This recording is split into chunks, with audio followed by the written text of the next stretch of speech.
If it wasn't for the Most High who was on my side, man, ain't no telling where I'd be. Mr. Wilson would've known. Can't nobody tell me nothing different. The Father's been good to me. So good to me. Yeah. Wave your hands if you feel me. I'm a witness. Yahweh's been good to me. So good to me.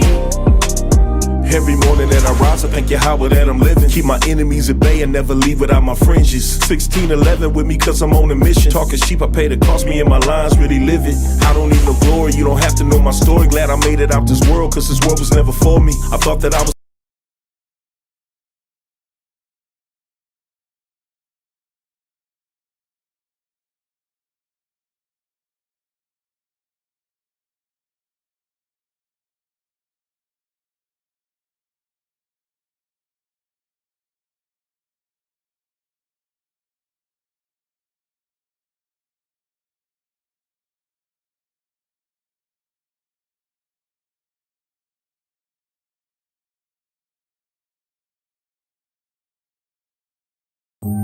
If it wasn't for the Most High who was on my side, man, ain't no telling where I'd be. Mr. Wilson would've known. Can't nobody tell me nothing different.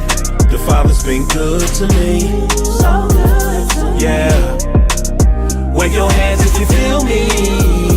I'm a witness. Yahweh's been good to me. So good to me.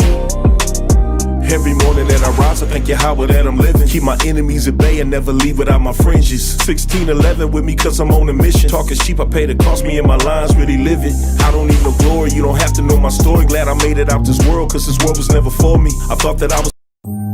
If it wasn't for the Most High who was on my side, man, ain't no telling where I'd be. Mr. Wilson would've known. Can't nobody tell me nothing different. The Father's been good to me. So good to me. Yeah. Wave your hands if you feel me. I'm a witness. Yahweh's been good to me. So good to me. Every morning that I rise, I thank Yahweh that I'm living. Keep my enemies at bay and never leave without my fringes. 1611 with me cause I'm on a mission. Talking sheep, I pay the cost, me and my lines really live it. I don't need no glory, you don't have to know my story. Glad I made it out this world cause this world was never for me. I thought that I was. If it wasn't for the Most High who was on my side, man, ain't no telling where I'd be. Mr. Wilson would've known. Can't nobody tell me nothing different. The Father's been good to me. So good to me. Yeah. Wave your hands if you feel me. I'm a witness. Yahweh's been good to me. So good to me. Every morning that I rise, I thank Yahweh that I'm living. Keep my enemies at bay and never leave without my fringes. 1611 with me cause I'm on a mission. Talking sheep, I pay the cost, me and my lines really live it. I don't need no glory, you don't have to know my story. Glad I made it out this world cause this world was never for me. I thought that I was. If it wasn't for the Most High who was on my side, man, ain't no telling where I'd be. Mr. Wilson would've known. Can't nobody tell me nothing different. The Father's been good to me. So good to me. Yeah. Wave your hands if you feel me. I'm a witness. Yahweh's been good to me. So good to me. Every morning that I rise, I thank Yahweh that I'm living. Keep my enemies at bay and never leave without my fringes. 1611 with me cause I'm on a mission. Talking sheep, I pay the cost, me and my lines really live it. I don't need no glory, you don't have to know my story. Glad I made it out this world cause this world was never for me. I thought that I was. If it wasn't for the Most High who was on my side, man, ain't no telling where I'd be. Mr. Wilson would've known. Can't nobody tell me nothing different. The Father's been good to me. So good to me. Yeah. Wave your hands if you feel me. I'm a witness. Yahweh's been good to me. So good to me. Every morning that I rise, I thank Yahweh that I'm living. Keep my enemies at bay and never leave without my fringes. 1611 with me cause I'm on a mission. Talking sheep, I pay the cost, me and my lines really live it. I don't need no glory, you don't have to know my story. Glad I made it out this world cause this world was never for me. I thought that I was. If it wasn't for the Most High who was on my side, man, ain't no telling where I'll be. Mr. Wilson would've known. Can't nobody tell me nothing different. The Father's been good to me. So good to me. Yeah. Wave your hands if you feel me. I'm a witness. Yahweh's been good to me. So good to me. Every morning that I rise, I thank Yahweh. Shalom, Israel. Welcome back to Bible Basics. My name is Shamar Yah. To my right is Ra'ayah. And tonight, the lesson is called, Am I Lying to Myself? I hope that this is going to be edifying for the viewers as well as us, as well as me. So, am I lying to myself? If you make an excuse before you sin, you lying to yourself. I remember hearing my parents say that when I was a kid. You're not lying to me, you're lying to yourself. You're trying to convince yourself of something.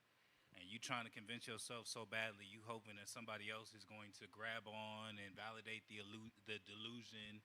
You hoping that somebody's going to offer you some type of support to do what you know is already wrong. Let's go to John chapter 15.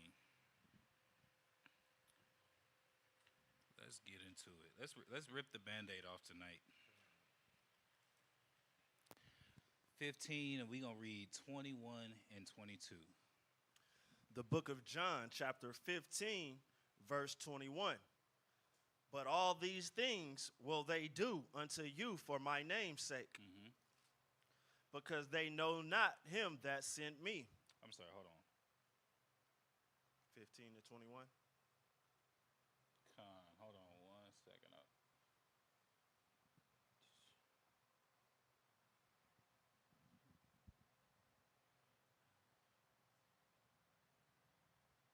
Oh, go ahead. 21 and 22, go ahead. I'll start from the top. Okay. The book of John, chapter 15, verse 21. But all these things will they do unto you for my name's sake, because they know not him that sent me. If I had not come and spoken unto them, they had not had sin. And he was talking about the Pharisees, but the crazy part about it is you don't really have to be in a leadership position to be in this Pharisee spirit, to be that Pharisee. He said, if I didn't come and tell them to their face, you wrong, you wicked, you evil, you this, they wouldn't have even, let them tell it, they didn't sin. You ever heard somebody, or seen somebody, it's like, man, it ain't even that bad. Let you tell it. You get to tell the story, you get to spin the narrative, it ain't even going to be that bad. That's how they was acting until Christ came with the authority that he came in, and that's why he behaved the way he did. If I let y'all tell it, you're not sinning. You're not doing no evil. You're not consuming the people. You're not destroying nobody. You're not even destroying yourself. Let you tell it. He said, if I had not come, they would not, they had not sinned. Go ahead. But now they have no cloak for their sin. He said, but now they don't have a cloak. They can't hide anymore. That's why the Pharisees and the Sadducees hated Christ the way that they did. He was calling them out, but it's not like they didn't know. They was lying to themselves. That's all it was. They was lying to themselves, and they had a good way of lying to themselves, and they got people to buy into their delusions, and they got people that were supporting them, calling them rabbis, supporting them as if they were really something, and they started to believe it. All the while teaching things literally against what the word and the law says. And until Christ came, it was like they didn't even sin. Let's go from there. Let's go to Sirach, chapter 32.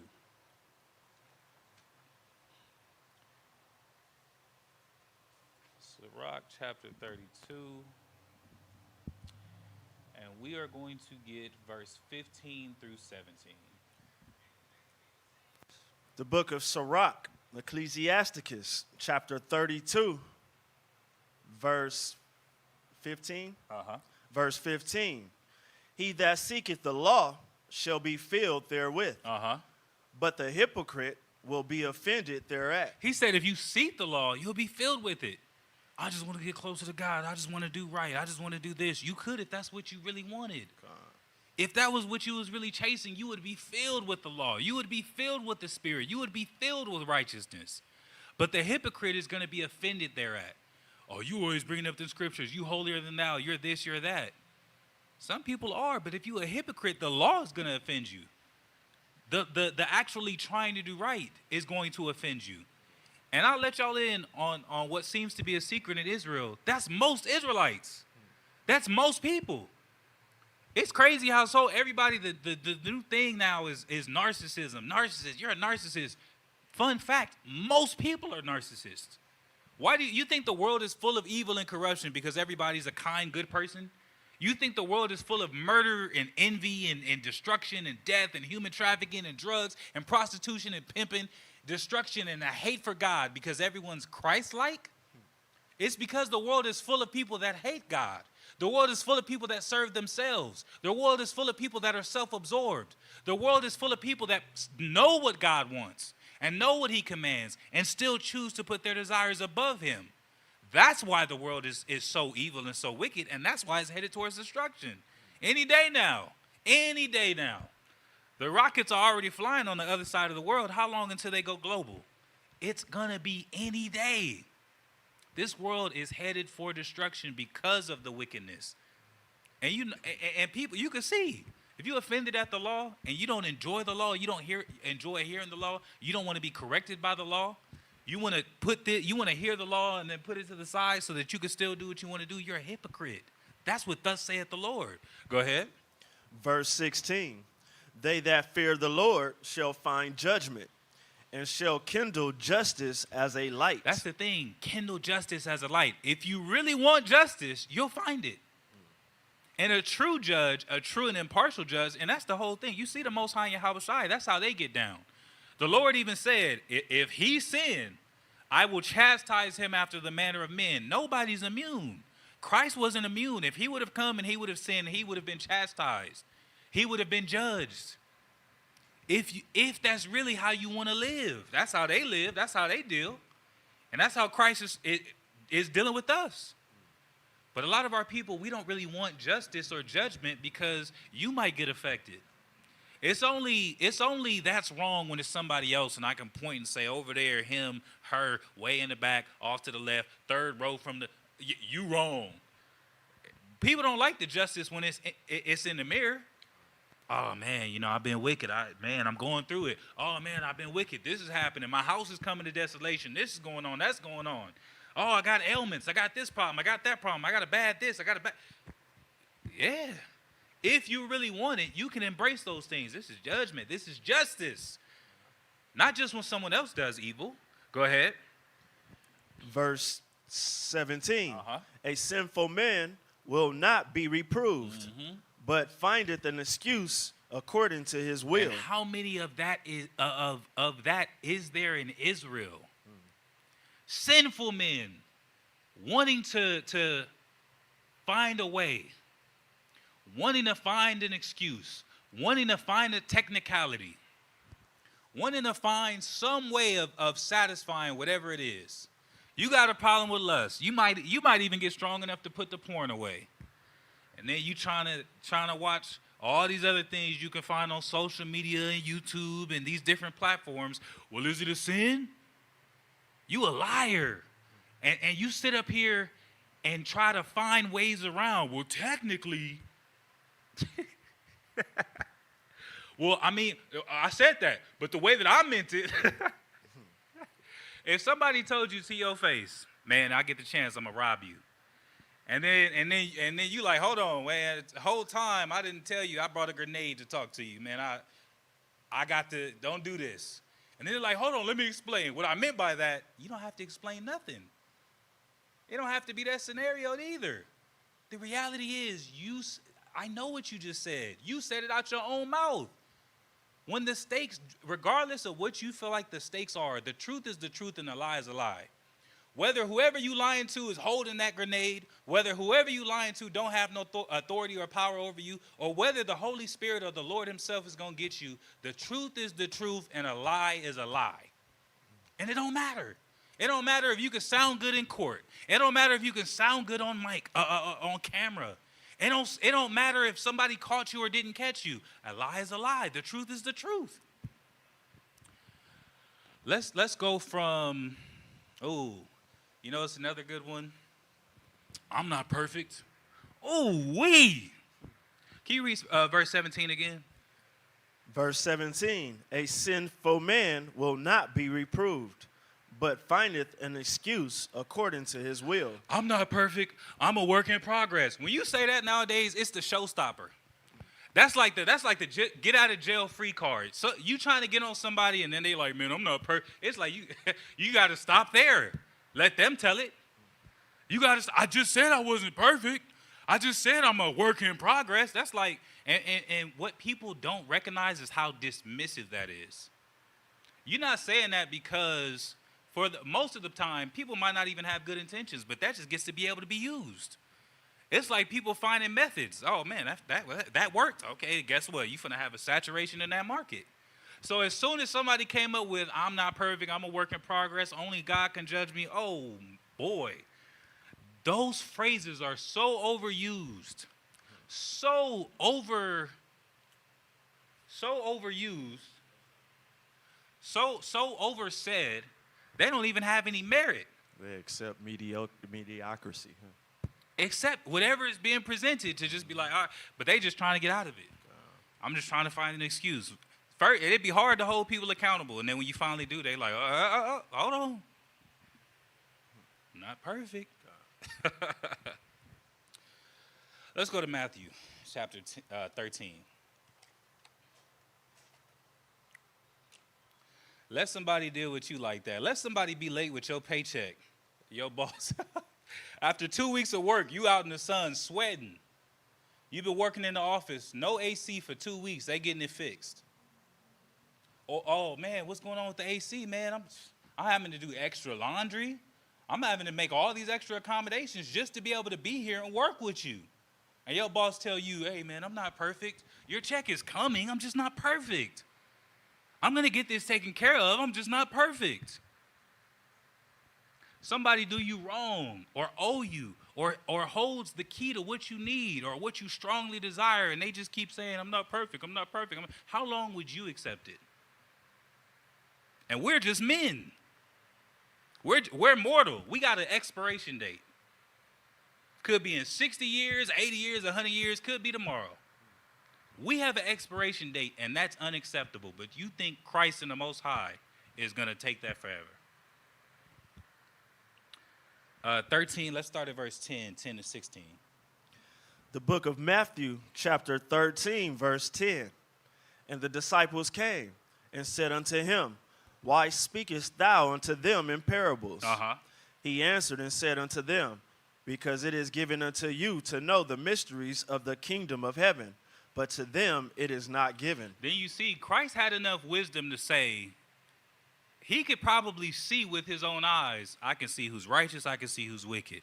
I can see who's good, I can see. If he could recognize the demon that was in the man's son, who are you? My name is Legion. He knew who he was speaking to. Matter of fact, you know that they recognize each other because the demons told some of the people that tried to go and cast demons out, they said, Paul, we know, and Christ we know. We know Yahushua. He said, but who are you? They know each other. They seen Christ coming. They said, oh, you here to torment us before the time? He said, no, I'm not here for that. Just come out of him. You don't think he knew? So as he looking out at the crowd and he's seeing all the wolves in sheep's clothing, he's seeing all the liars. He's seeing all those that are wicked that came along for one reason or another. He probably seen the Pharisees tucked off in the corner, and he started giving analogies. He started being, I don't want to say ambiguous, but he started being very creative with his words. Let me give you an analogy, and if you really wanted it, you would get it. If you really want to receive what he's talking about, you'll get it. He had a different relationship based off of what people wanted. You can't love somebody that don't want to love you. Or let me rephrase that. You can't force a relationship with somebody that doesn't want to love you. It's not going to work. You're going to make the choices you're going to make. And he said, whatever you choose, I'm cool. You're going to choose to be righteous. You're going to choose to be a servant. You're going to choose to follow. Then come on. You're going to choose to be wicked. You're going to choose to rebel. You're going to choose to be malicious. Then stay over there. But when they was gathered and he couldn't just take the good, he said, okay, I'm going to speak to them in parables. Go ahead. Verse 12. For whosoever hath, to him shall be given, and he shall have more abundance. But whosoever hath not, from him shall be taken away even that he hath. And that sounds like, oh man, so either you was made strong or you was made weak, but you got your own choices. Everybody got choices. Whole time your judgment is already set, but it's only because the choices that you have not yet made that you don't even recognize within yourself that the Most High Yahweh Shai already can see within you. Yeah, if he told the prophets, I knew you when you was in the womb. I sanctified you and I chose you before you was even born. Before you was talking, before you was prophesying, before you made certain choices to go and serve and to call out the wickedness that you see in your people. He said, I already know what type of spirit you got. You don't think he doing the same thing with the wicked? You don't think it's wicked babies in the womb and everybody's celebrating and everybody coming together and all these gifts and 7-day feasts that our people used to throw, and whole time Christ like, man, y'all don't even know who you just brought into the world. You don't think Judas Iscariot was celebrated when he was born? That's the betrayer of Christ himself. You don't think he was celebrated at some point? You don't think Christ knew that? But he said, look, I got to give y'all the word, but if you really want it, you get it. And if you don't want it, then you're confused. Oh, this parable, I just couldn't get it. Sure you could, if you wanted to. Go ahead. Verse 13, therefore speak I to them in parables, because they see and see not, and hearing they hear not, neither do they understand. He said, that's why I speak to them in parables, because it wasn't like he was in front of a multitude of blind people that was like, Christ, we want to follow you, but give me your voice, yell something, Marco Polo me. They could see. They could go look in the mirror. They could take a moment to self-examine. But he said they can see, but they see not. They hear, but they hear not. They don't want it. People do a lot of things for their own egos. People do a lot of things for the story to tell. Man, I was out there. I was on Skid Row feeding the homeless. You could care less about them people. But you want a story to tell.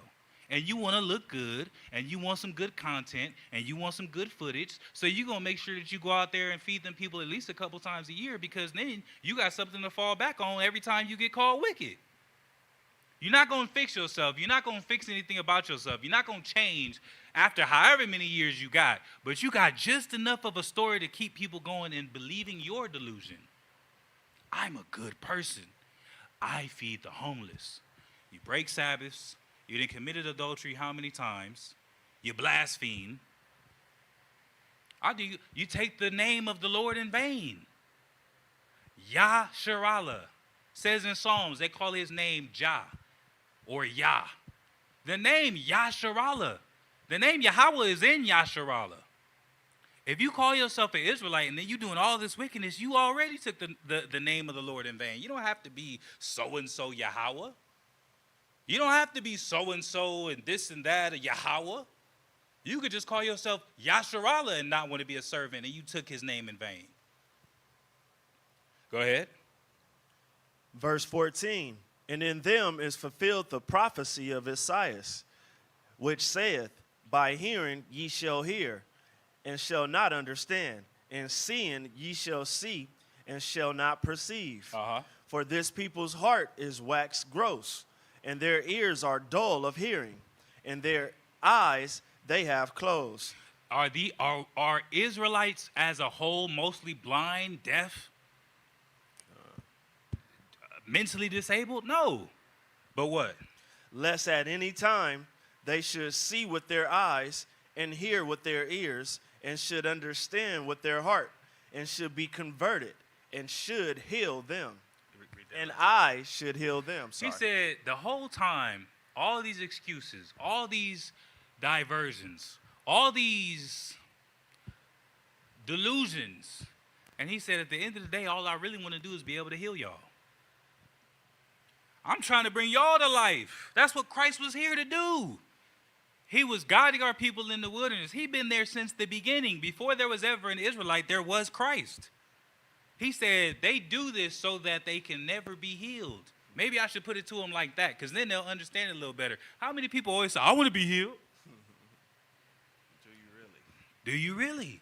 A multitude of sick people following along, basically what's the equivalent of a physician, saying, heal me, make me better, make me better. Okay, well, it's going to take some diet and exercise. Oh, God. It's going to take, you're going to have to take these bitter herbs 3 times a day, 7 days a week for, indefinitely. I don't know if I want to be healed that bad. I thought you was going to say something easy. How come when I read, it was a man you told to dip himself in water 7 times? I kind of thought it was going to be one of those. Nah, you got a little bit different of a path. Because you got a little bit different of an illness. You got a little bit different of a sickness. You got a little bit different of a problem. Not everyone who goes to a doctor gets the same stuff. Maybe if they got a similar issue, this person has an upper respiratory infection, this person just got some other type of infection of blood. Okay, you might get both antibiotics. But the person who is a diabetic is going to need different treatment from a gunshot wound. Nah, you need some emergency intervention if you want to be healed. Let's go from there. Let's go to Ezekiel chapter 12.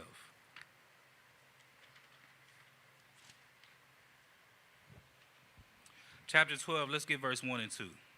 The book of Ezekiel, chapter 12, verse 1.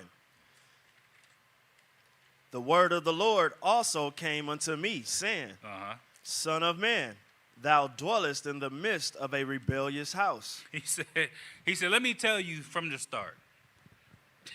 These people about to give you hell. Go ahead. Which have eyes to see and see not. It's not that these people are blind. And you know what's crazy? You know why people do that?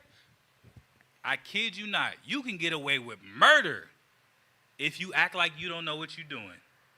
You see all these people, they be calculated. So how did it go down? Well, I knew he got off work at 8 o'clock, and then I know he goes to the gym 5 days a week after work. So I didn't even meet him at his office because he might have spotted me. I went straight to the gym, and I sat in the parking lot until he was done. And then what time did you approach him with the knife? At 9:36? And what time did you? 9:38? And then what did you do with the clothes? Well, I knew I was going to get caught, so I took it. I duct taped my... He was like, damn. You had all the comprehension in the world when it came down to doing evil. But the moment that it's time to be held accountable, now all of a sudden it was you. Then they come in court with the straitjacket. Oh, now you crazy. Now you don't know what's going on. Now all of a sudden you can't comprehend. Matter of fact, real quick, let's hold this. There's another scripture that's, let me see.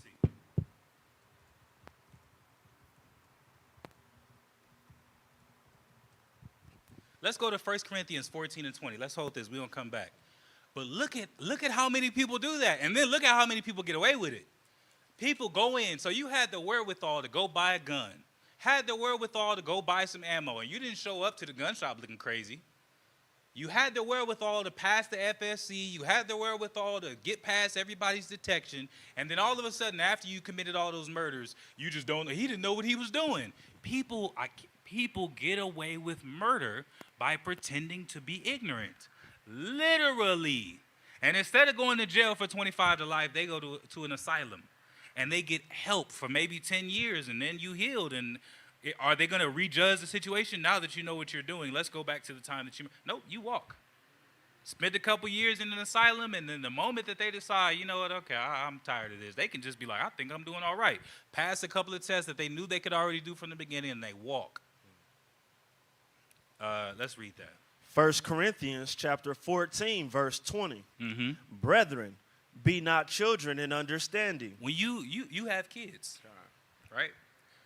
When they're little, have you ever had your kid do something that was like, that's the craziest thing I've ever seen, but then you could see it in their face, they really didn't get it? He said, when it comes down to understanding, don't be children. Don't be little children. Don't have so much of a need that somebody has to hold your hand, walk you through, explain, over-explain, double-check, triple-check, make sure that you're doing the right thing. Don't be a child when it comes down to time to understand and be held accountable. But what? You can read it from the top. Brethren, be not children in understanding. Uh-huh.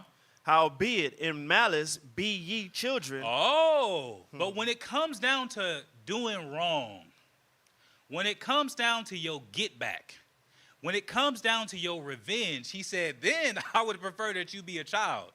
Sometimes kids get so mad, they might not even know how to do damage. They just want to do some damage. They want to grab and scratch, and the whole time they didn't even break the skin because they don't really know how to do damage. But when you get older, then you know how to throw hands. Okay, you know what? Instead of running at you all wild and uncontrolled, I'm going to do just like this, and then, we're going to duke it out. We're going to fisticuffs. But that's not even what most of the time does real damage. What does real damage is when you sit up there and you analyze a person.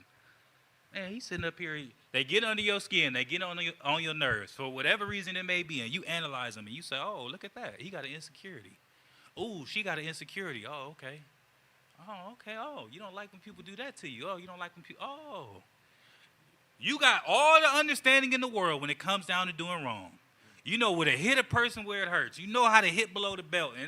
And then it be new stuff. Most of the time, people ain't one hitter quitters. They got lineups for you. They got things that they waiting to say to you. Oh man, I wish he would. Man, he did what to you? I wish he would do that to me. Because you already got you a plan in action for people. As soon as he play with me too much, I'ma just go ahead and I'ma hit it. That's quite a bit of understanding you have. To be that calculated, to be that malicious, to be that evil and that wicked. That's quite a bit of understanding. You're not a child when it comes down to maliciousness, but you're a child when it comes down to understanding, time to be held accountable, time to face the music. I didn't know, I'm just a baby. Knock it off. Go ahead, finish that up. But in understanding, be men. He said, but in understanding, be men. Be understanding, be patient, be reasonable. Man, that's what we're going to get to in a minute. How much the Most High was just like, man, just be real. Let's go back to Ezekiel. 12 and 2. 12 and 2. The book of Ezekiel, chapter 12, verse 2. Son of man, thou dwellest in the midst of a rebellious house, which have eyes to see and see not. They have ears to hear and hear not, for they are a rebellious house. He said these people can see, these people can hear, these people can understand until it's time to do right. Then there's all this confusion. I've never seen anybody argue about a stoplight. I've never seen anybody argue about getting a ticket on their car. I've never seen anybody argue about the things that they feel are necessary.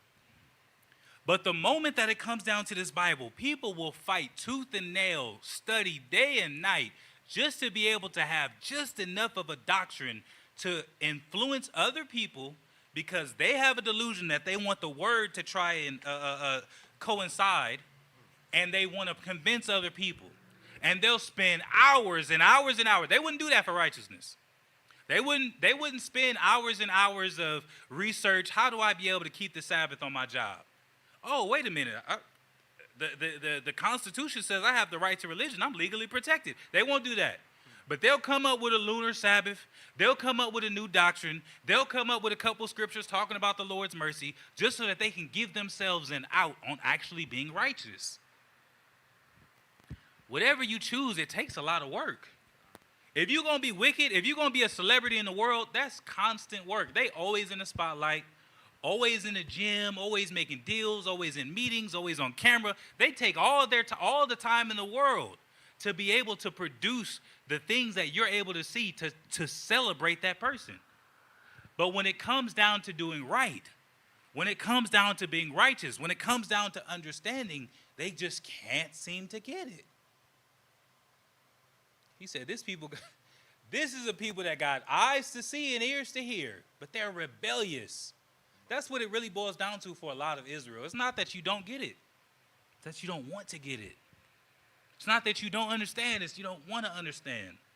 It's not that you can't comprehend. You don't want to comprehend. Somebody asked 10 different people the same question because they hoping somebody going to support their delusion. All right, well, what if we didn't have sex through her, but you know what I'm saying? We just did this, brother. You married, you crossed a lot of lines. That was a lot of sexual explicit interactions y'all had. That's your wife. Nah, let me go to. Hey, what do you think, Ock? Hey, sis, what do you think? Hey, what about? Then they get on YouTube. Let me see. There's got to be somebody out there. Oh, it's somebody out there for you.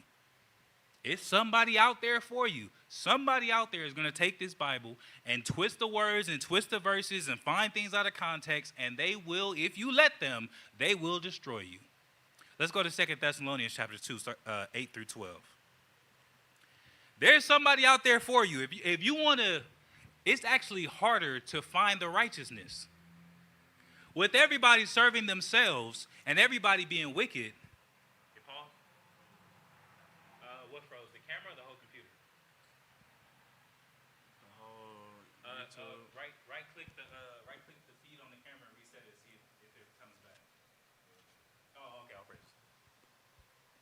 Somebody out there, they got a doctrine for you. 2 Thessalonians. 2 and 8. But somebody out there got it. Just like the scripture says, Satan is a roaring lion, seeking whom he may devour. He looking. You know what's crazy? Some animals will actually leave pieces of carcass, pieces of food, so that they can attract more food, more targets. Some animals are intelligent enough. Some animals, they'll hurt one animal and they'll wait. Somebody gonna hear them screaming. They're gonna come along. Now I got 3 of them. Satan is on a way higher level. Way higher level. And Satan, the same way that the righteous are trying to fish for more righteous, Satan, you don't think Satan got bait on the hook? You don't think Satan's a fisher of men? If Christ came and he's a fisher of men, and just like the scripture says, look at the works of the Lord. They're 2 and 2. There's always a balance. If there's angels with righteous name, you got Gabriel, you got Raphael, then you got the demons. You got Legion, you got Asmodeus. Satan tried to fish Yahweh Shai. Right. But that's it. You on the righteous side, you got Yahweh Shai. You know who's on his level on the wicked? Satan. You got the King of Kings, Lord of Lords, and then you got the King of Demons. And they both putting that bait on the hook. Christ is saying, I just want to save, I want to save, I want to save. Satan's saying, who coming with me? It's already destined. If he knows the Bible well enough to know what's sin and what's not, he knows he's destined to go into the lake of fire. He like, but who coming with me? That's all it really boils down to. Who's coming? Who's going? So many people want to find something that's going to justify them. Looking through all this philosophy, looking through all this, and there's nothing wrong with philosophy itself. There's a lot of philosophy in the scriptures. That's what a doctrine is. But it's a lot of philosophy that teaches evil and teaches wickedness that people can't wait to get their hands on so that they can be justified. And now here, let me ask you another question. You ever had the stove is hot talk with one of your kids? They still, did any of them ever touch it anyway? No. Not that one. Oh, praise. But there are those who will. There are some who, stove is hot. The stove is hot. All right, you know what? I'm going to just let you. You're going to have to figure it out. Let's go, 2 Thessalonians 2 and 8. The book of 2 Thessalonians chapter 2, verse 8. And then shall the wicked be revealed, whom the Lord shall consume with the spirit of his mouth, and shall destroy with the brightness of his coming. Go ahead. Even him whose coming is after the working of Satan with all power and signs and lying wonders. If there are prophets of the Lord, servants of the Lord, that all they want to do is deliver the doctrine of righteousness, you don't think it's servants of Satan? You don't think Satan has whatever you would call a prophet of his degree? I guess a demon? They exist. There's an army of the Lord. Guess what that means Satan's doing? Building an army. And the only thing, now we have the misconception that there's going to be this grand battle because we watch too much TV and too many movies, and you watch Supernatural and see Sam and Dean and the grand battle, the battle of heaven. There is no battle in heaven. The Most High is in control. That stuff is movie stuff. Frankenstein's monster. Oh, I created something and I don't have control of my own creation. God, what if I? The Most High don't. That's not him. That stuff is in movies. The mad scientist who lost control of his creation. The Most High is very much so in control. The Most High never took his hand off the mantle to say, oh man, I lost control there for a second. What happened on the earth? That's not our God. That's not how he moves. That's not the way he functions. There isn't going to be a grand battle, but you best believe they're gathering followers. Christ is saying, if you want salvation, you want eternal life, come and follow me. Keep the commandments. And Satan is saying, whatever you want, I can give it to you. And he might not tell you the reward, but some people know. Some people know they're going to hell and they don't care.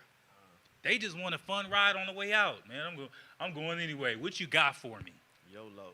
Right. It's like I'm going that way anyway. I'm going that way anyway, but hey, give me some gas money. Give me a little incentive to do what I already want to do, to do what I'm already going to do. That's how a lot of people function. And they be wearing fringes. They be claiming to keep Sabbaths. They be saying they in the truth. And social media lets people reinvent themselves all the time. I seen somebody that I know has committed adultery earlier on social media, still fringed up. Still fringed up. Still Yahweh Bahashim, Yahweh Shai Barak. I'm like, wow. Let's read that, 2 and 8. The book of 2 Thessalonians, chapter 2. Oh, I'm sorry. We were actually already there. We was at verse 10. Go ahead, verse 10. Book of 2 Thessalonians, chapter 2, verse 10. Uh-huh. And with all deceivableness and unrighteousness, and with all deceivableness of unrighteousness in them that perish. It's a whole, and that's what you deal with when you're dealing with wickedness. A whole lot of deceit.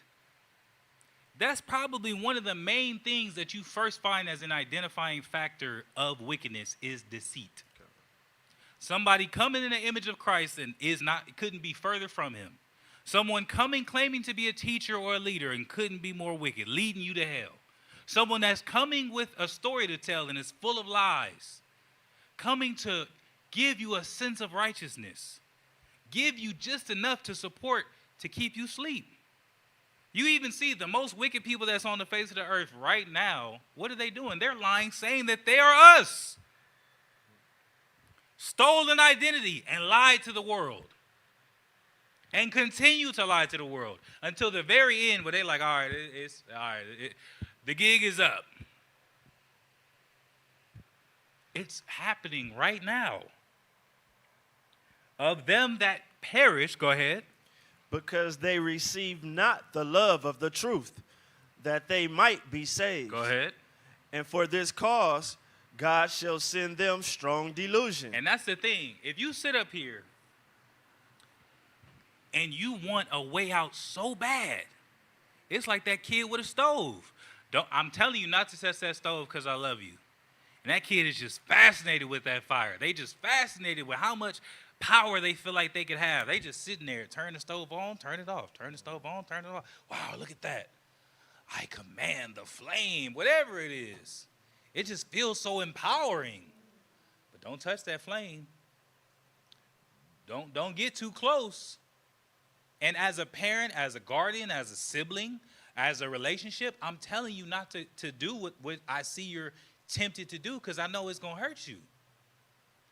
But if somebody keep doing it over and over and over again, it gets to a point where imagine if for whatever reason you had somebody, whether it's your child, your spouse, your brother, your sister, whatever, you got somebody that they love that fire and they just want to get closer and closer and closer.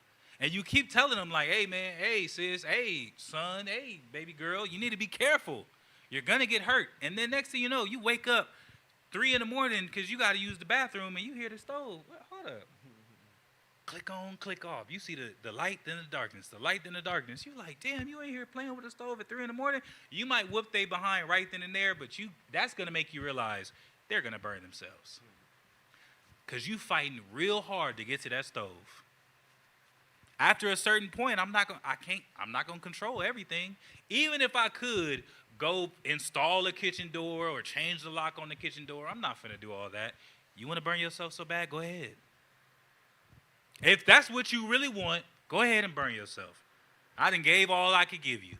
That's what the Lord is saying. He said, hey, after a certain point, I keep trying to tell you I'm trying to heal you. I keep trying to tell you I'm trying to save you. I keep trying to tell you I'll lead you to life. But if you want to die so bad, go die. If you want to serve yourself so bad, then go serve yourself. If you want to be independent and you want to have so much empowerment for yourself, then go do it. Here, you know what? I'm not going to fight you anymore. I gave you warning. That's all that we can really do. That's all that the Lord requires of us. Because after a certain point, you can't make anybody do anything. When somebody is set to do evil, they're probably going to get that evil done. If somebody's set to do righteousness, they're probably going to be righteous. You can have people, because look at the world. People take penitentiary chances, knowing that what they're doing is evil, knowing that it's a possibility that this is all going to go wrong, and they still going to go do it. That's what they really want to do. Then you got people, you got people, all these righteous forefathers, Stephen, John the Baptist, Yahweh Shai, the Maccabees, all these people that it didn't matter if you had a sword to their throat. They was like, I'm not doing wickedness. Whatever you choose, you're going to find. Whatever it is. Go ahead. Oh, it went on? I don't know if it's audio too, though. I think audio's good. Yeah, okay. Yashawn, for whatever reason, it did it again. Come on, Continue reading. yes, come on, please. Verse 11 from the top. And for this cause, God shall send them strong delusions, that they should believe a lie. You want it so bad, you got it. You know what's crazy? Lie to yourself enough, and you'll start to confuse even the stuff that you thought you knew. Lie and keep lying and keep trying to get technical and keep trying to find gray area. You're literally going to descend into madness. Because eventually you're going to have memories that in the past times you would have twisted that memory and got out of it what you needed to get out of it. So now you're like, okay, well, then you look back and you're like, damn, did I do that? Damn, did I say that? You don't know, because now your delusion has been given to you. Why am I? That's why the Lord said it earlier. I think it's in Genesis. He said, my soul, my spirit shall not strive with men forever. People are like, why would God allow? Why would God? He said, because I'm not going to put y'all in a box to get you to do some basics. Bless you. I'm not going to sit up here and constrain you just to get you to do right. I'm just not going to let you be in my house. That's why we keep being put out of the land. You don't think the Most High, if he wanted to, when somebody was finna make a wicked sacrifice, he could have snatched their soul out right there? You don't think Christ even said in Sirach, he said, when our people were in the wilderness, he said, I could have commanded them to die with one rough word.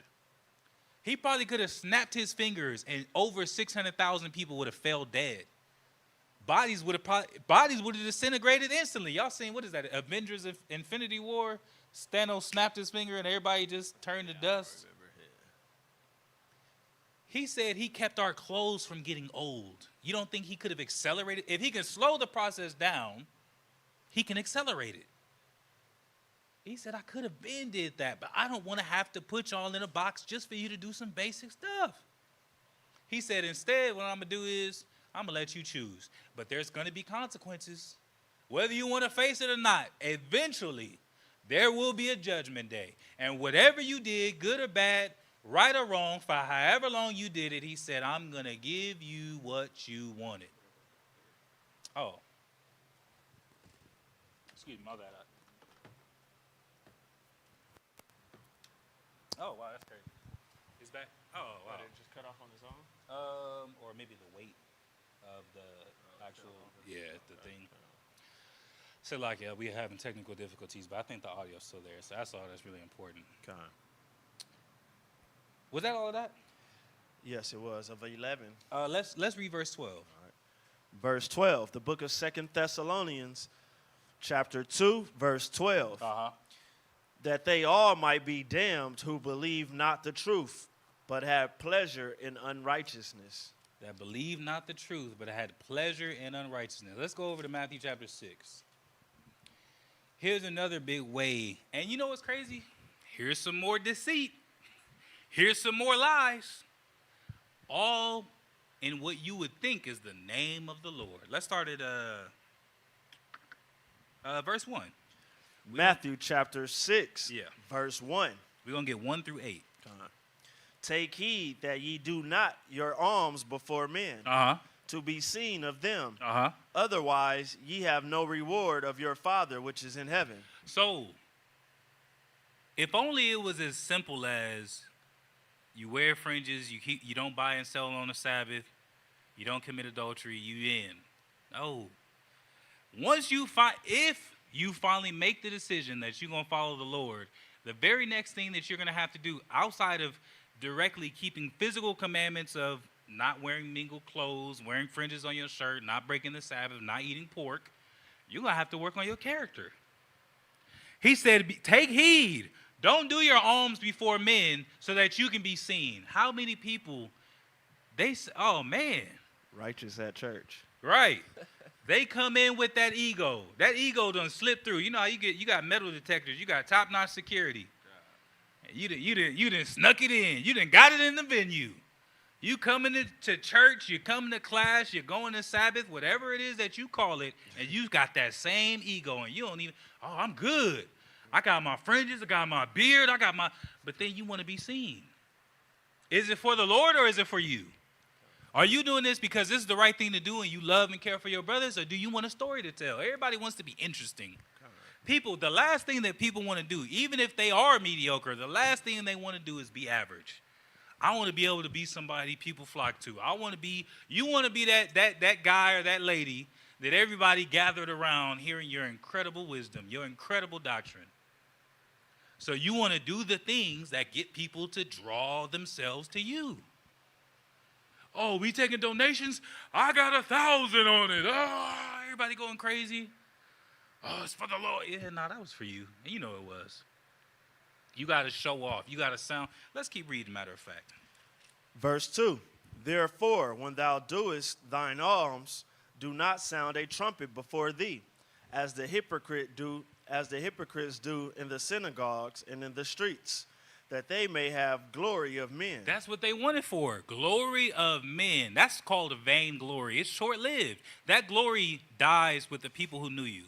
You know why people still talk about Tupac and Biggie? Because the generation that grew up listening to his music is still here. But when that generation is gone, who's going to care about Tupac and Biggie? You might get 2 or 3 generations that talk about you. I still hear some Isley Brothers. Yeah, there's still some good things that, but name one musician from the Renaissance. You don't know nobody. Some people with that were great composers have enough of their music documented where somebody still knows their name. But do you know how many more are forgotten? Why get your glory from men where your legacy dies with the men who know you? Where the Lord don't die. And if you immortalized by him, you are immortalized forevermore. And yet still people want to impress other people. Do something to be seen of other people. Do things for validation of other people. He said, don't sound a trumpet before thee, like you royalty, announcing the arrival of my alms. Announcing the arrival of, look at the deeds I'm about to do. Go ahead. Verily I say unto you, they have their reward. And when you get celebrated, and when you get what you was looking for, that's all you're getting. Whatever it was that people offered you, that's the end of your labor. Go ahead. But when thou doest alms, let not thy left hand know what thy right hand doeth. That thine alms may be in secret, and thy Father which seeth in secret himself shall reward thee openly. And that's what we're looking for. Why? That's the glory. It might be a while too before the Most High rewards you openly, but he says, I'm going to. And if nothing else, he literally talks about those of the righteous that will receive their crowns. Everyone will be able to look and say, wow, look at the strangeness of their salvation. Whether you get it in this life or whether you're going to get it as you're being reborn and recreated for the kingdom, he's saying, I'm going to make sure that people know that you was one of mine. The whole world is going to watch in awe as Christ places a crown on the heads of the righteous. Everyone's going to know your name, your legacy, if you do righteously. Go ahead. Verse 5. And when thou prayest, thou shalt not be as the hypocrites are, for they love to pray standing in the synagogues and in the corners of the streets, that they may be seen of men. Verily I say unto you, they have their reward. That's another big one. People love to use that influence. People love to talk about how great of a connection that they have, and they look the furthest thing from God. Then you see how they walk. They walk in the furthest thing from God. Your every bit of action that you take is contrary to his will.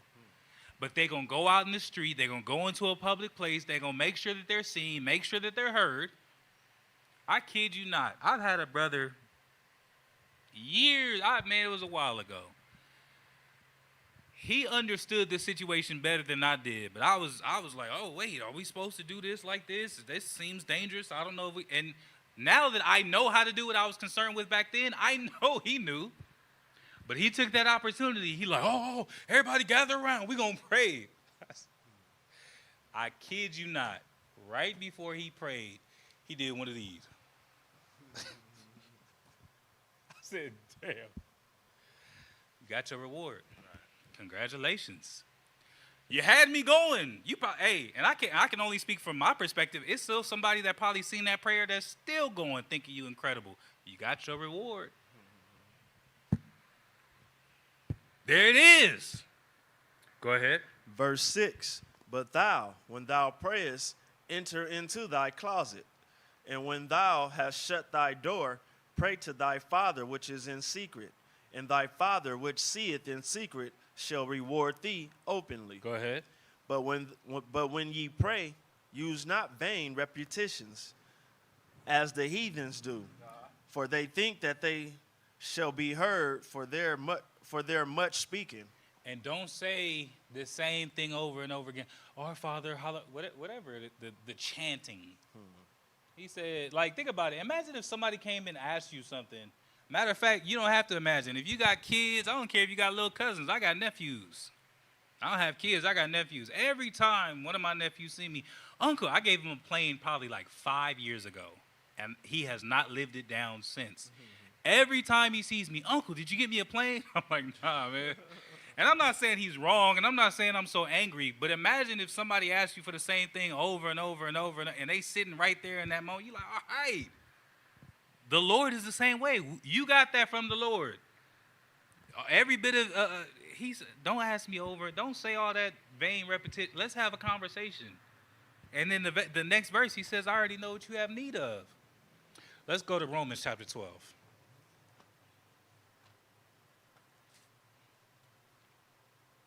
Let's start at verse 1. We're going to read 1 through 6. The book of Romans, chapter 12, verse 1. I beseech you, therefore, brethren, by the mercies of Yahweh, that ye present your bodies a living sacrifice, holy, acceptable unto God, which is your reasonable service. He said, I beseech you, I'm begging you, that you do the things that you need to be able to present your bodies a living sacrifice. Sacrifices are offered how? Through fire. He said, you got to willingly go through the fire. There is no other way. If you want to be refined, everybody like good gold. He said, I look at y'all like gold. And the only way that you're going to really be perfect, the only way that you're going to really get to that point is if you willingly go through the fire. Go ahead. And be not conformed to this world, but be ye transformed by the renewing of your mind, that ye may prove what is good, what is that good and acceptable and perfect will of the Most High. Make those sacrifices. Push yourself. Do the things that are horribly uncomfortable, that are real sacrifices, and then you're going to be able to see, oh, I see why. I see why so many people fall away. I see why there's such a reward waiting on those that can. I see why he compares it to fire. It's hell trying to be refined. It's hell trying to become right. It's even worse if you look out and you see who the world is celebrating, and it's people that, man, let's keep going. Verse 3, For I say, through the grace given unto me, to every man that is among you, not to think of himself more highly than he ought to think. He said the servant is not greater than his master. If Christ had to go through this tribulation, we're going to have to go through tribulation if we want the kingdom. He said, don't think of yourself as more than what you ought to. Don't think of yourself as this incredible, I'm so amazing. There's nothing to change about me. There's nothing that I need to fix. There's nothing I can improve on. I'm just a finished work. Even Christ had to increase in the spirit. You greater than Christ? If you got any type of sense, even the demons knew they wasn't greater than Christ. Go ahead. But to think soberly, according as the Most High have dwelt to every man the measure of faith. Uh-huh. For as we have many members in one body, and all members have not the same office, Uh-huh. so we, being many, are one body in Christ, and every one members one of another. So that's multifaceted, right? On the one hand, you have to look at, does your, let's just say,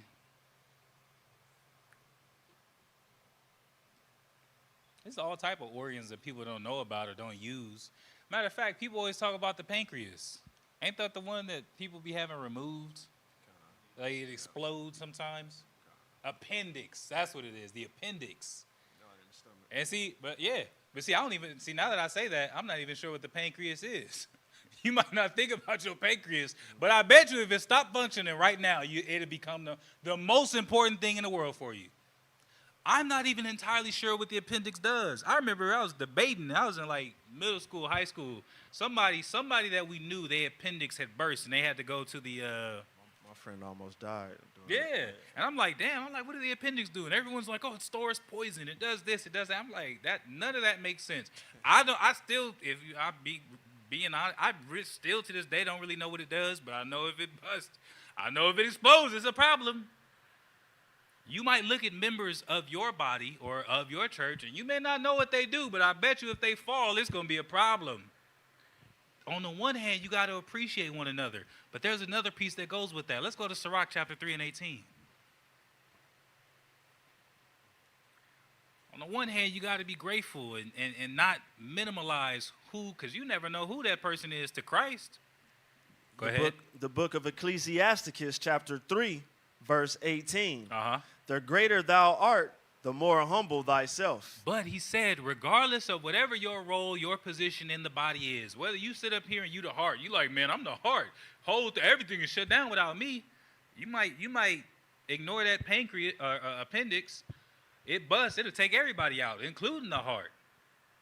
What benefit is a heart in a dead body? But then, if you are something, the greater you are, the more you got to humble yourself. If you rich, it's easier to slip into vanity. They got levels of money, right? They got what they call FU money. Like, man, I think $100 million is like FU money. Damn, you've been around some rich people. I done seen 100 million vanish, so damn. Yeah, I don't know. It can go even more, but whatever that level is, it's easier to slip into vanity. Because whatever you want, for the most part, you can get. It don't take a lot of money to go there. Yeah, it don't. It don't take a lot. You can have 100,000 to lose your mind. You can have 10,000 to lose your mind. As long as the bills is paid, oh man, you can lose your mind in this world. Facts. Yeah. It's easy to go into, I ain't got to deal with this. Let you get, whatever the number is for you, let you get to that level. Somebody might cough wrong. Oh, no, I ain't putting up with, no, I'm out of here. Man, you might, let you have the ability to be on the other side of the earth in a few hours if you really wanted to. Who would you listen to? Man, he hating. He always sitting up here. And guess what? You're going to surround yourself with people that agree with you to support your delusion, to support your deceit. You're going to get away from people that challenge your authority and that make you uncomfortable. And then you got so much that it don't really matter what you do. You're going to always have some level of control or authority over your own life. It's dangerous having a whole lot of money. Because then you can sit up here and do whatever. You could be in France by noon, in Greece by dinner time, back to Tahiti in the morning. I mean, it's crazy. Women, you have whatever woman. Why sit up here and invest in a righteous marriage? I can go get a new one tomorrow. Say the wrong thing, I'll DM one to come right now. Because you have power, because you have influence, because you have platforms. Your vices are going to become a lot stronger. People say that. That's where everybody want to be now, the GOAT. I'm the greatest. Maybe you are.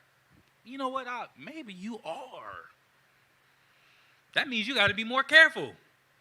That's all that really means. Power is not as beautiful. You know what power seems to be beautiful? When people want power without any type of honor, without any type of duty and responsibility, and with every bit of celebration that comes with power.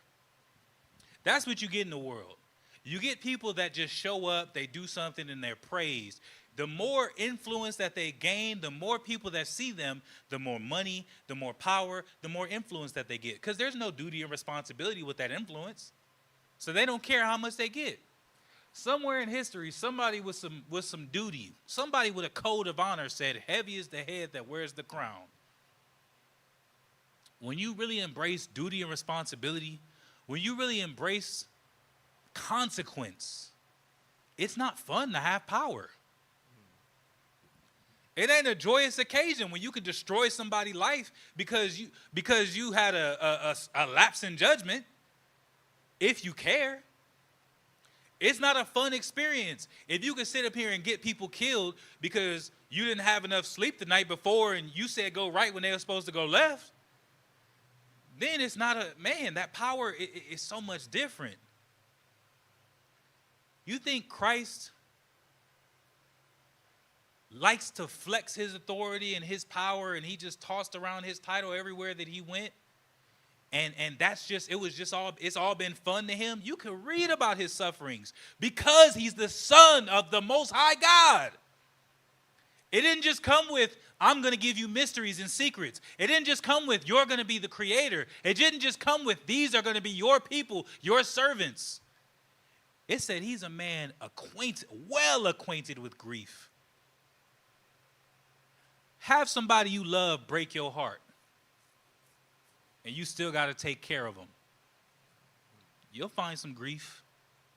Have somebody relying on you for food, raiment, and shelter tell you they hate you.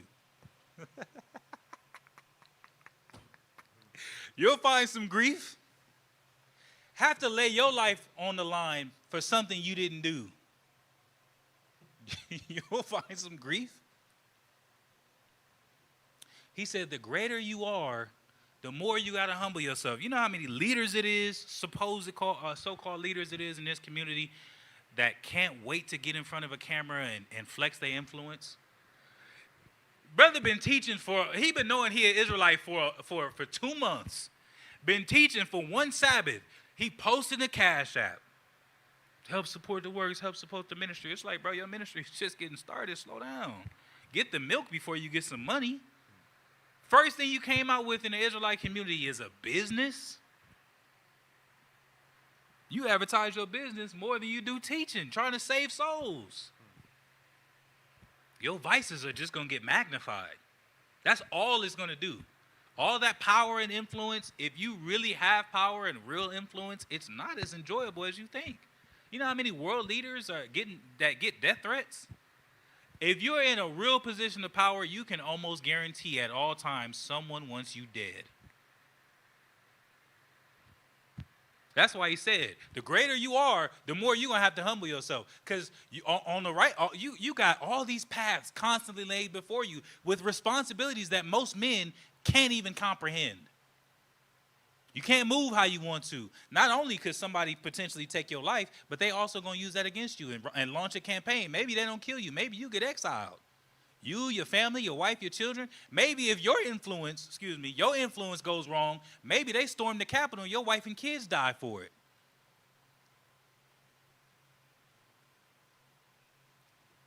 The greater you are, the more you got to humble yourself. You talking about you the greatest? You talking about you the best? You talking about you the top dog? You got to be that much more humble, because you are going to have that many more vices, that many more problems, that many more enemies. Look how many enemies Christ has.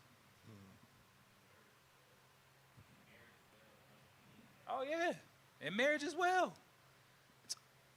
It's always going to be there. So let's go to Isaiah. These, I'm gonna try to speed it up a little bit, and I also kind of want these to like bounce off of each other if we can. Isaiah 1:18. Let's start there. The book of Isaiah, chapter 1, verse 18. Come now, and let us reason together, saith the Most High. Though your sins be as scarlet, they shall be as white as snow. Though they be red like crimson, they shall be as wool. Let's go from there and go to Jeremiah 3:13. He said, let us reason together. Since the Most High has chosen Israel, Israel has been rebellious. Israel has been stiff-necked. Israel has been hard-hearted. Israel has been a heartbreaker. He said, let's talk about this. He said, come, just sit down. Let's think about it. Let's reason together for a moment. Be logical. Be reasonable. Ain't nothing harder than working with somebody that is just impossible. People that just don't care how much logic you throw at them. People that don't care how many different points you can make. They already got their mind made up. And whether they choose to listen, whether they choose to be nonchalant, whether it's written all over their face, they don't want to hear you or not. It doesn't, but when someone makes a choice, they're not going to listen. And even the Lord is dealing with his wife, Israel, and he's saying, look, come sit down. Let's talk. Be reasonable. Jeremiah 3:13. The book of Jeremiah, chapter 3, verse 13. Through 15. Go ahead. Only acknowledge thine iniquity. He said, if you just only acknowledge. Sometimes how people respond is worse than what they did. It's one thing that you stole from me. It's another thing that you helped me. Huh?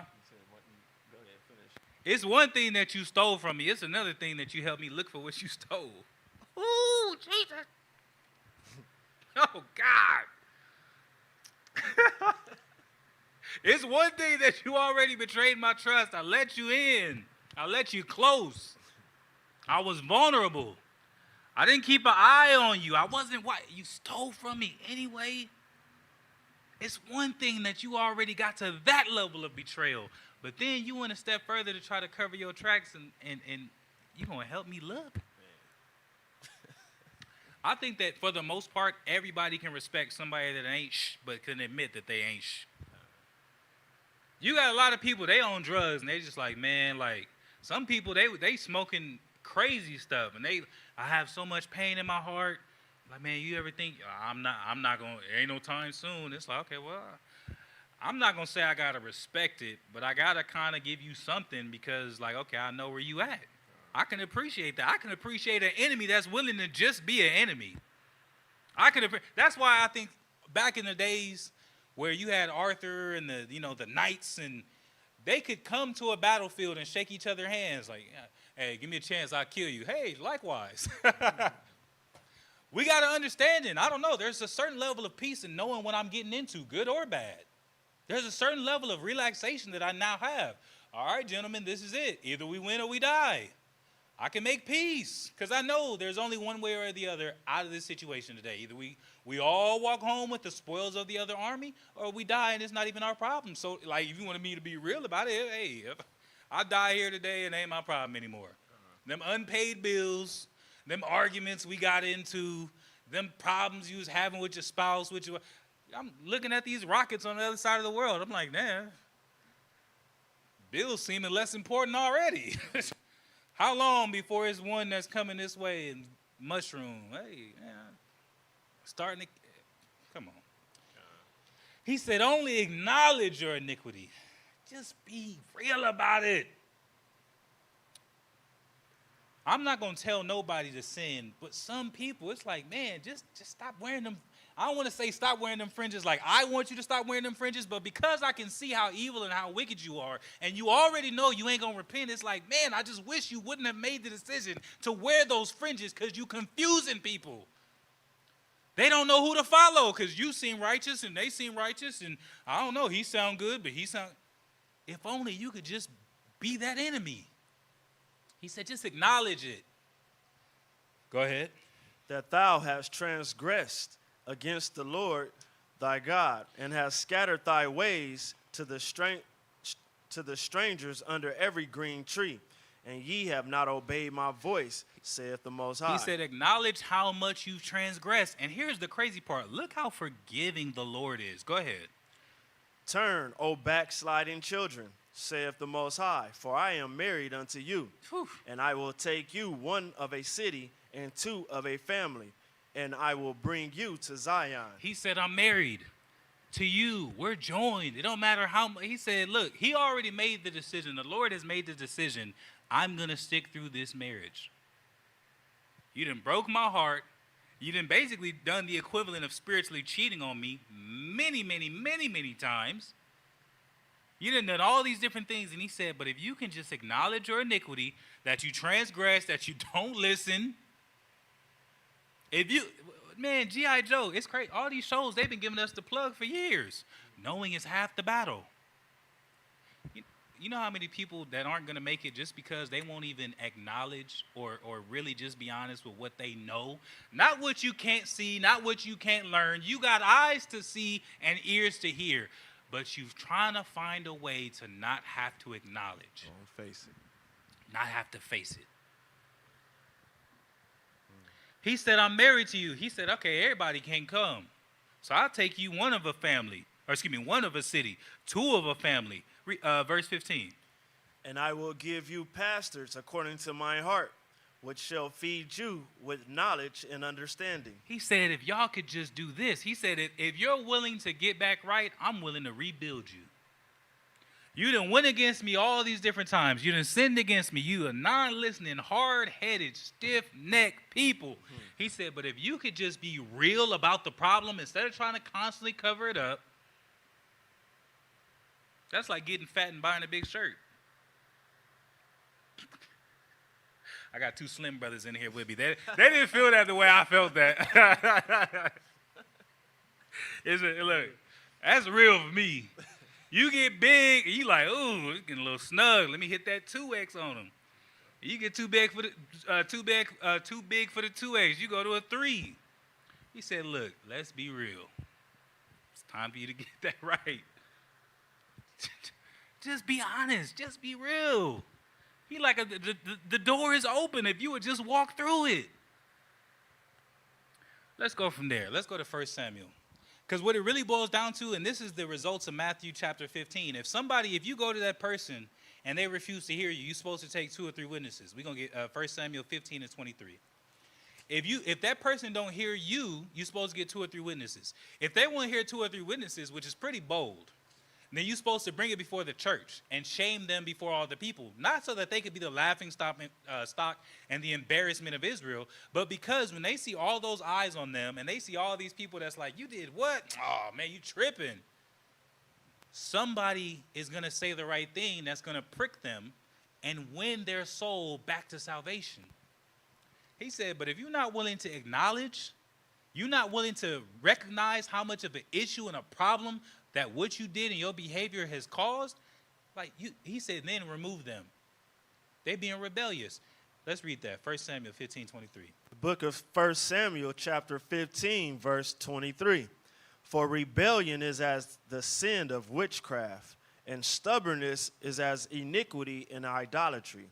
He said, you being stubborn. That's stubborn.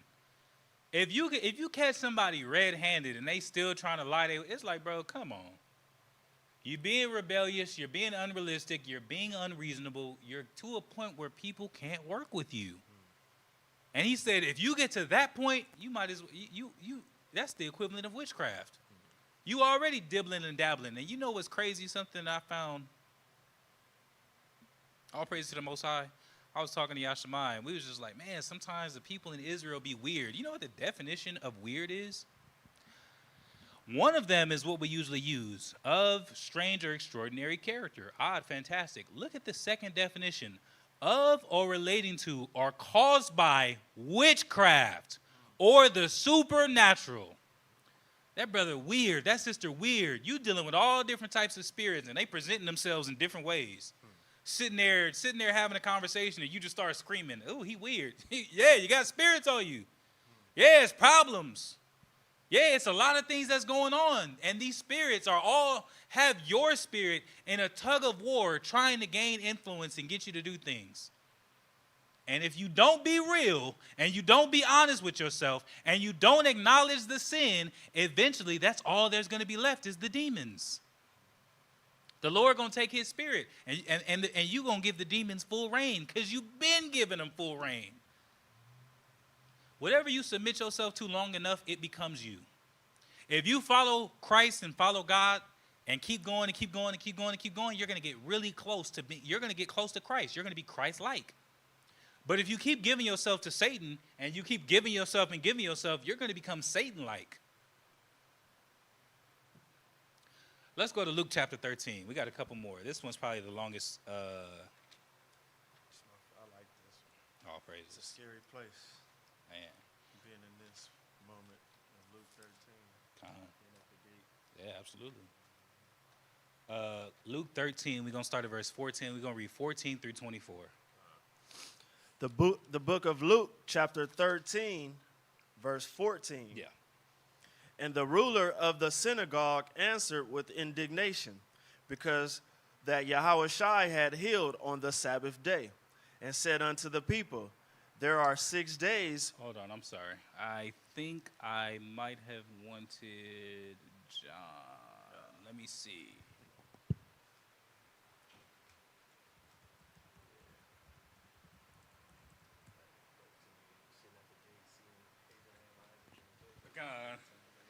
I think it was 23. I think it was Luke 23.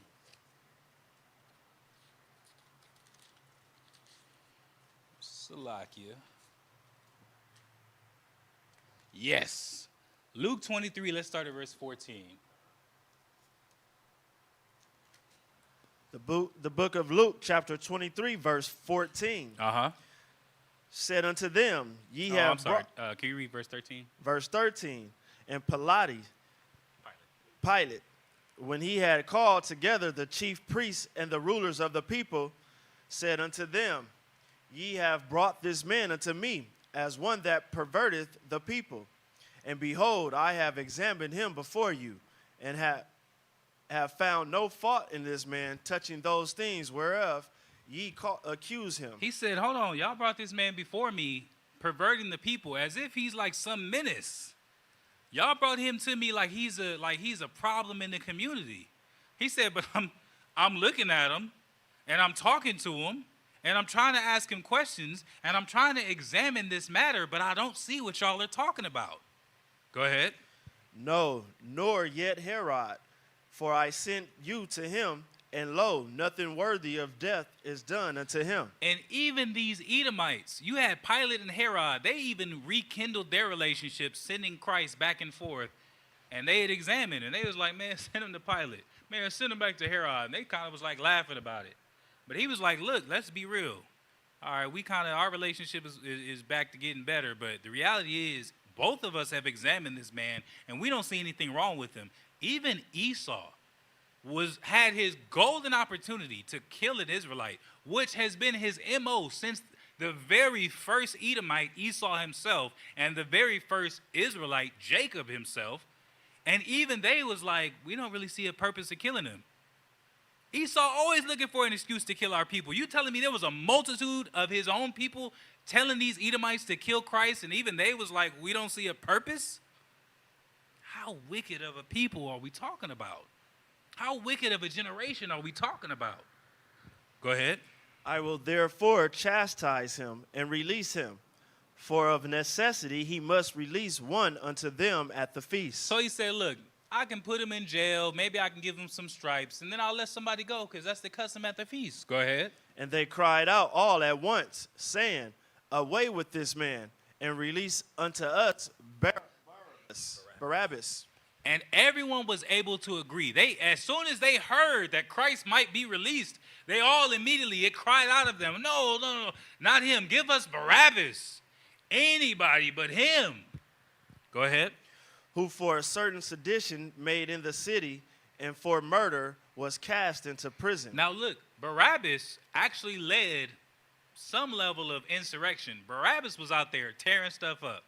He led sedition, which is a rebellion against lawful authority. I don't know if he killed guards. I don't know if he probably did, because they said that and murder. It wasn't just that he convinced people to he was also had killed some people. Barabbas was clearly a problem, right? And they said, nah. Whatever you do, you can keep Yahweh Shai and just give us Barabbas. Cut him back out on the streets. Go ahead. Pilate, therefore, willing to release Yahushua, spake again to them. But they cried, saying, Crucify him, crucify him. He said, look, he like, all right, look, I get that y'all are mad, but look, check this out. What we could do, and they immediately crucify him. We don't want to hear that. Go ahead. And he said unto them the third time, Why? What evil hath he done? I have no cause of death in him. I have found no cause of death in him. I will therefore chastise him and let him go. And they were instant with loud voices, requiring. And hold on, they were what with loud voices? And they were instant. It was immediate. They didn't need no time to think. They wanted him dead. Go ahead. And they were instant with loud voices, requiring that he might be crucified. And the voices of them and of the chief priests prevailed. And Pilate gave sentence that he should be as they required. And because Pilate was like, man, there's nothing I can really do. They want him to be killed. He said, it's all these people gathered. It's going to be basically a civil war if I don't kill this one man. I got to choose the lesser of the two evils. It's better for this one man to die than all the kingdom be tore up. Why did I go here? You know what all these people had in common? Let me see if I can get to the comments real fast. If you could, this is not no clickbait. I'm just curious. I kind of want to just see. What do y'all think these people had in common? Go to YouTube real fast. Oops, I went to YouTuber.com.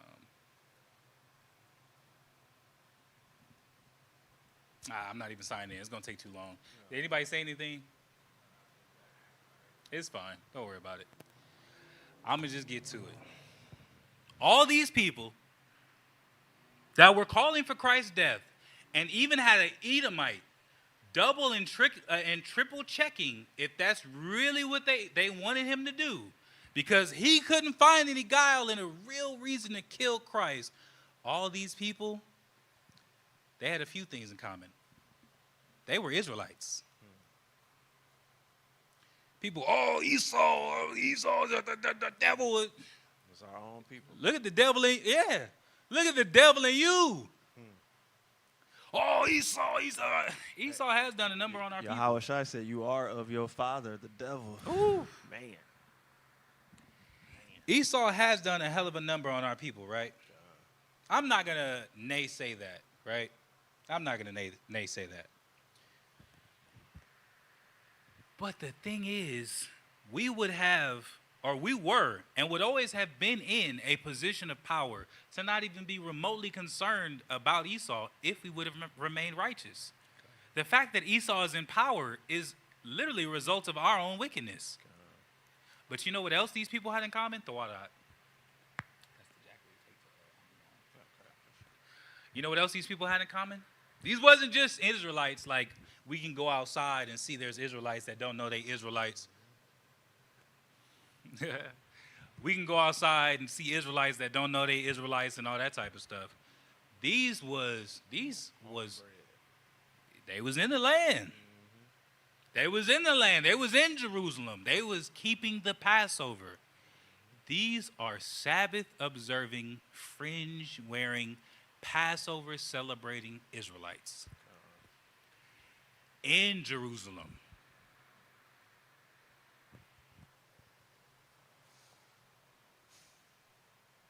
In the land, had the temple. We be talking about it all the time. Man, I just wish we could see our history. Wasn't that you that we was talking with? It was a group of us. Man, look at these other nations, the level of wealth that they have, the level of history that they can go back and look towards. I just wish one time I could see the kingdom. I mean, not the kingdom, the temple. I mean, I want to see the kingdom too. I want to see the kingdom too. I don't want to just see it once. I want to live there. But I just wish one time I could have seen the temple. I just wish I could have gone to the archives and this. Oh yeah, that's the sword that King David had. Oh man, yeah, that's the spear that King David took from Goliath. And know it's ours. Right, and know it's ours and it's our people and it's the way that the Lord has delivered us. To feel that connection. This is the helmet of Goliath that was taken off of his head after King David killed him.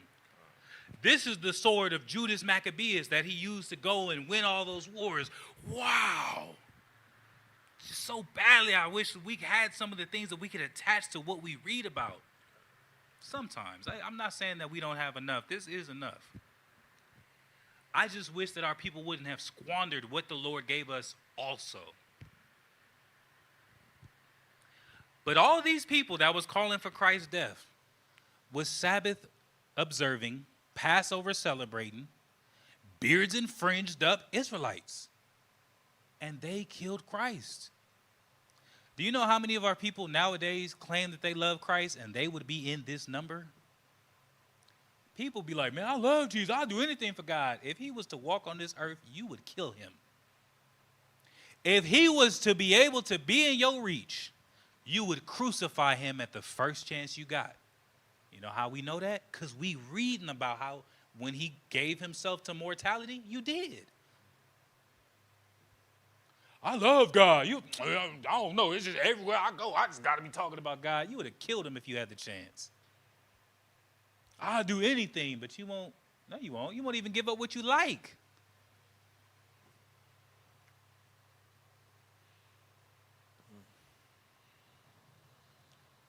Let's go to John chapter 16.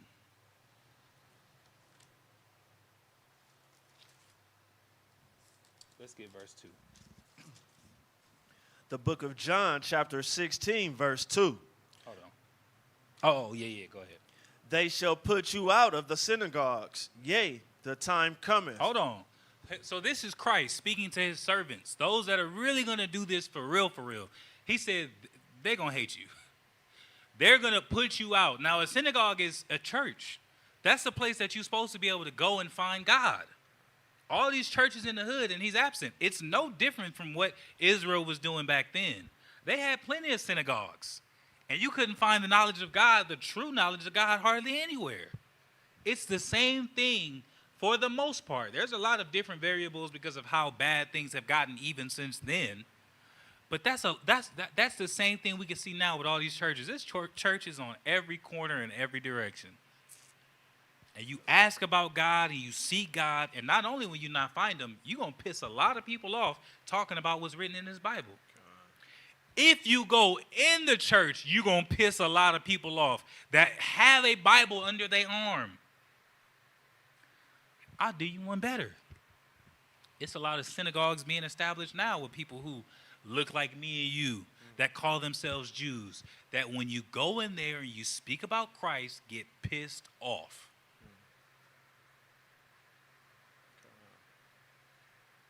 God on fringes. Call them Yahushua, Yahoshua, and get pissed.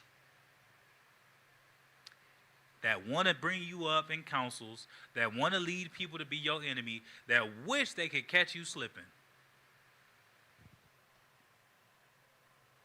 Go ahead. Verse 2 from the top. They shall put you out of the synagogues. Yea, the time cometh. Look at this. That whosoever killeth you will think that he doeth the Most High service. Oh my goodness. He said this, that people hate God so much that they will kill the prophets and feel so justified. They feel like this is coming from a divine place. They feel like some people, it's their life's mission to destroy the righteous. The same way that there are righteous men and righteous women that are born for the delivering of the people. Josiah 1 just went into it a week or two ago. There's physicians that are born to heal somebody righteous, that the Lord created this person just so that they can go to medical school and they can triumph and go through all these years. Just because somebody righteous that Christ cares for is going to get sick, however many years after this dude or this lady has met a doctor, and they're going to be the ones to heal.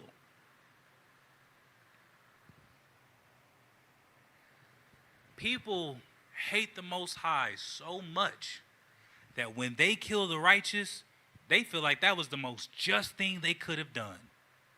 They think that they are doing God's work.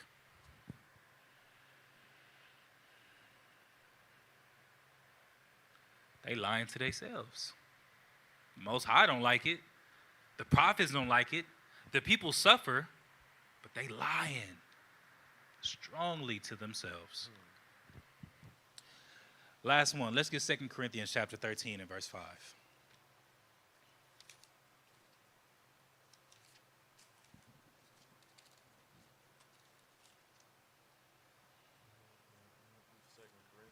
Yeah, hold on, wait a minute.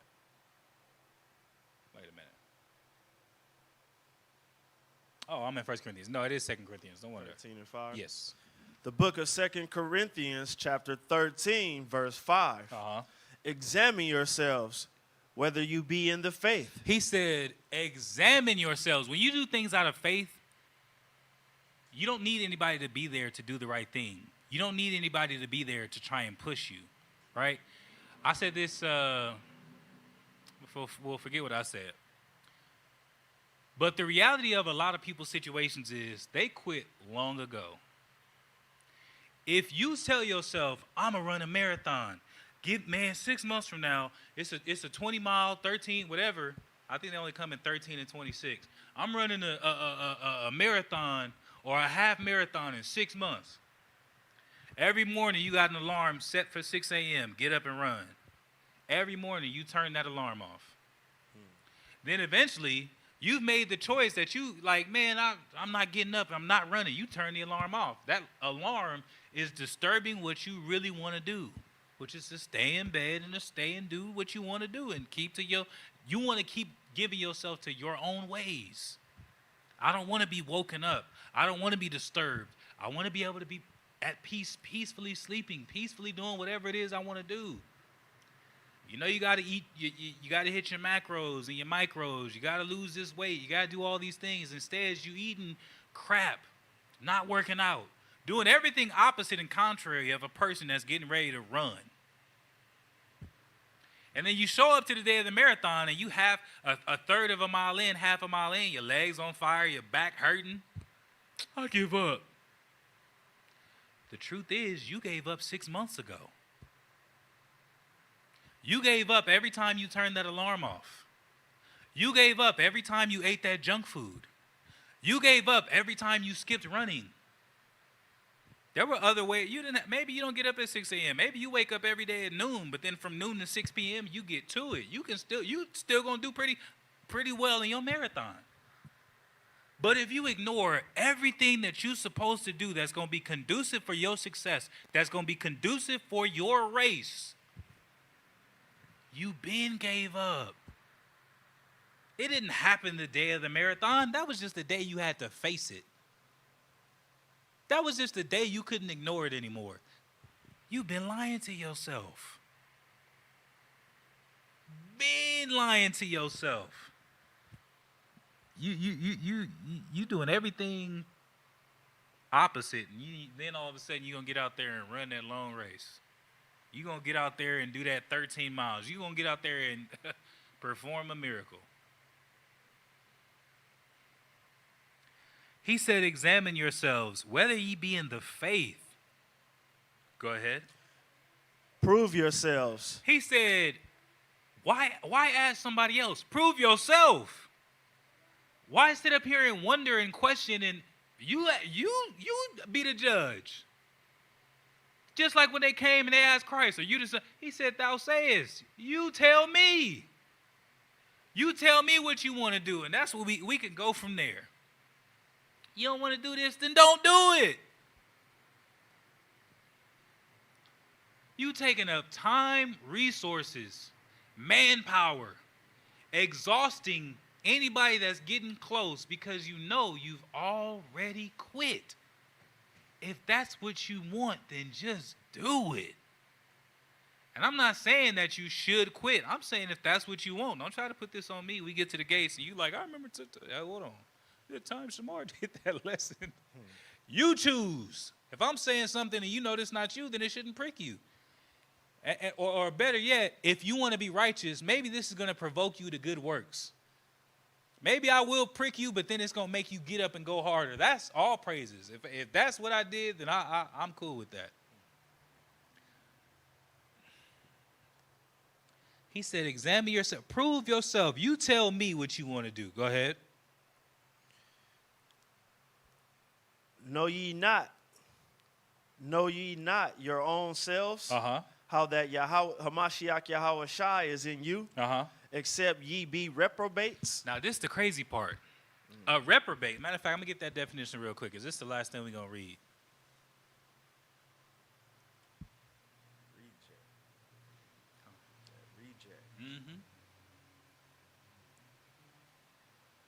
Reprobate. An unprincipled or depraved person. Ooh, look at this. Scoundrel. Morally corrupt. Foreordained to damnation. Look at this. Rejected as worthless or not standing a test. Condemned. He said, don't you know that Christ is in you, except you be automatically damned? But if you can sit up here and judge yourself automatically damned, how could you not be able to judge yourself as someone who's determined to be saved or destined to be saved? The whole thing is, you ever heard the saying, they said, there's a wolf in the dark and there's a wolf in the light. Which one is going to survive? Matter of fact, you don't have to answer. I couldn't even look at the YouTube, but everyone who's watching or everyone who will watch, there's a wolf in the dark and there's a wolf in the light. Matter of fact, let's say lion. There's a lion in the dark and there's a lion in the light. Which one is going to survive? Let me give you a few seconds to think about it.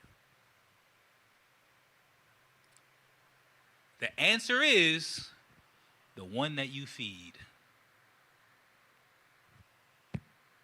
You probably would, the one that's in the light, the one that's in the dark, because the one that you choose to feed. So if you sit up here and, oh man, I'm blessed. Look at all the things that I've been through and I'm still here. Christ's still dealing with me. I still have a sound mind. I still have my health. All praises. I'm going to make it. I'm going to be all right. Trials and tribulations. Even the righteous have to, through much tribulation, enter into the kingdom. You're going to be all right. But if you saying you're damned and you telling yourself that you damned and then your actions and your behaviors follow, you're going to get what you feed. You're going to get whatever it is that you feed. So, just a small note, just to pretty much go hand in hand with what you're speaking on. Just an encouragement as far as what we need to do to stop lying to ourselves. You know, a lot of times our people we're afraid to let the scriptures cut us. Mm-hmm. Oh, yeah.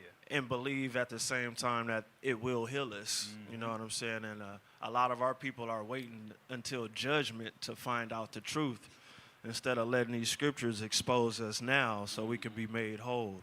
So I encourage you guys to just face the truth, you know what I'm saying, and let these scriptures hurt you, break you down, and strip you bare naked so you can be made whole again, man, because the scripture's saying, Sirach 5 and 7, make no tarrying to turn to the Lord, or put not off from day to day, or for suddenly shall the wrath of the Most High come forth, and in thy security thou shalt be destroyed and perish in the day of vengeance. So while we putting it off, playing with the Most High, playing with the scriptures, playing with our souls, you know, saying that we love the Lord, we worship the Lord know my heart, and everything that's speaking contrary to this word, we still lying to ourselves and we're not being made whole. So I'll leave you with that. All praises. Well said. Well said. All praises to the Most High. Well, I hope that there was something that you could take from this lesson. Absolutely be encouraged. Let's make sure that we're getting ourselves right. We will catch y'all tomorrow, Most High willing, with world history according to the Bible. Same time, same place. Shalom. Shalom, Israel. If it wasn't for the Most High who was on my side, man, ain't no telling where I'd be. Mr. Wilson with another. Can't nobody tell me nothing different. The Father's been good to me. So good to me. Yeah. Wave your hands if you feel me. I'm a witness. Yahweh's been good to me. So good to me. Every morning that I rise, I thank Yahweh that I'm living. Keep my enemies at bay and never leave without my fringes. 1611 with me cause I'm on a mission. Talking sheep, I pay the cost, me and my lines really live it. I don't need no glory, you don't have to know my story.